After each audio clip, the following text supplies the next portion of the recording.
Hi there. I thought I'd do a little video to share with you some healing information that's coming to you directly from Wilbur Hot Springs. Wilbur Hot Springs is a hot springs here in Northern California, about 3 hours north of San Francisco, maybe about 2.5 hours north of San Rafael. So we just went to the hot springs, and the hot springs were great. This is this hammock I'm hanging out in here. I don't know if you can see that. And it's kind of like a little bright when the sun is directly in your face. Except then again, you've got to see me somehow. So the idea of the hot springs is that they really benefit you because you get the extra minerals that are coming from the earth. You get to lie in that water, and the water that's filled with the minerals can impregnate your skin. They can go into your skin through osmosis, right? Or through going through the membrane of your skin. Your skin's like a sponge, and it absorbs things in the environment. And when the water is really, really hot, the hotter it is, the more it penetrates your skin. So the more of your skin you expose to the mineral water from the mineral hot springs, the more the minerals get into your skin, and then they get into your blood, and then they get into your body. The thing that my patients tend to deal with, the nutritional deficiency that they deal with more than any other nutritional deficiency, is mineral deficiencies. It just so happens that zinc seems to be the most common mineral nutritional deficiency of my patients. So I don't know what the levels of zinc are that are in the minerals here from the Wilbur Hot Springs, but I'm assuming that they're greater than the regular spring water that you'd get if you were in, say, Mount Shasta, or if you were at Cobb Mountain or Mayacamas or one of the local springs. Anyway, that are here in Northern California. So that's a benefit. Another thing that you can do when you're at a hot springs is you can get into really, really hot water, and then you can cool off by getting into cooler water. You go from hot water to cold water, hot water to cold water, and that really stimulates the thyroid gland because it improves circulation. When you improve circulation, you improve the health of the thyroid. Also, when people have low thyroid or their thyroid's not working quite right, they tend to be intolerant of really hot temperatures and really cold temperatures, especially cold temperatures. So if you stimulate yourself to, if you expose yourself to really hot temperatures, then really cold temperatures, then really hot temperatures, and really cold temperatures, it improves circulation. That's something good to keep in mind when you're taking a shower, either in the morning or whatever time you take a shower, okay?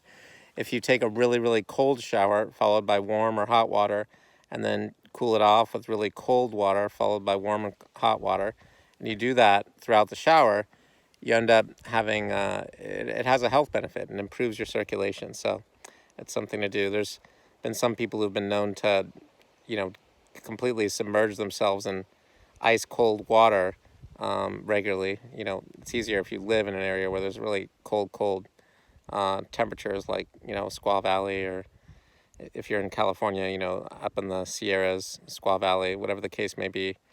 But I'm just kind of looking at things around here. I'm still at like I said, I'm at the Wilbur Hot Springs. Okay, so those are some things to keep in mind. So because mineral deficiencies are so common, it's good to look at any possible way to naturally improve the mineral composition of your body and of your blood. One way is to eat organic food, which is mineral-dense food. Another way is to go to a mineral hot springs. There's other ways, like taking nutritional supplements. You just have to know what nutrients you're deficient in before just experimenting on yourself like a lab animal. I mean, you want to get a coach who can help you, a health coach. I'm a health coach. You can have any health coach you want, of course. But of course, the health coach who has the most skill and the most training would probably be the best health coach for you. Hopefully you can see my face here on this video. It might look a little weird because there's so much sun here on this side and then almost no sun on that side, but whatever. As long as you're getting the information, I guess that's good. Okay, so I think that's about all of what I wanted to go over with you here. Um, Getting out into the open. The other thing that'll happen at this particular hot springs is it's outside, it's outdoors, so you get the nice fresh open air. There's a lot of, oxygen in the air. There's also a lot of sun. Today is sunny and hot, as you can see. There's a lot of sun out there in those hills. There's the sun right there. And so sunlight can stimulate the entire endocrine system, as you probably know from some of these other videos that we've done through Triad Health Family Healing Center here. And so when you get exposed to the sunlight that way, it really builds up energy in your body that you can use over long term. It's still important to do the other things regularly that allow for good health, like exercise and sleep. Exercise, of course, improves circulation, much in the same way that exposing yourself to hot and cold temperatures would. So I think the other thing is people sometimes have talked, it's kind of like this thing that they've done for the last 40 or 50 years. They've talked about stimulating the lymphatic system, and that if you get on a trampoline, that's the thing that's the best thing for the lymphatic system. That's not really true. Any kind of really physical exercise that involves muscular movement is going to stimulate the lymphatic system, because the lymphatic system is connected to all the muscles of the body. So as long as you're, using your muscles and exercising your legs, especially the legs being um, the tonic muscles, they're the ones that hold your body upright.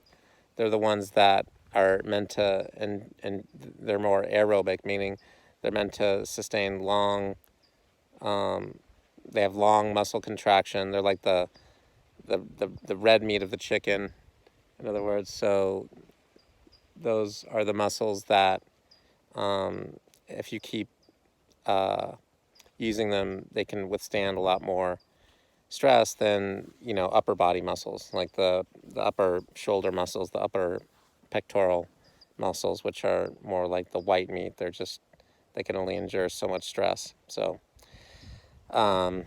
anyway, so getting regular exercise with your legs for over a half hour is really great. That'll certainly improve your circulation, and that helps to bring oxygen to your brain. And that's what any health coach should really be telling you. Okay, please like our Facebook page if you're seeing this on Facebook, and also share it with your friends. We are Triad of Health Family Healing Center in San Rafael, California. You can always give us a love or a surprise face if you find this really surprising. Okay. Thanks for coming out. My name is Dr. Ilya Skolnikov, and I'm excited to have brought you this information. Thank you.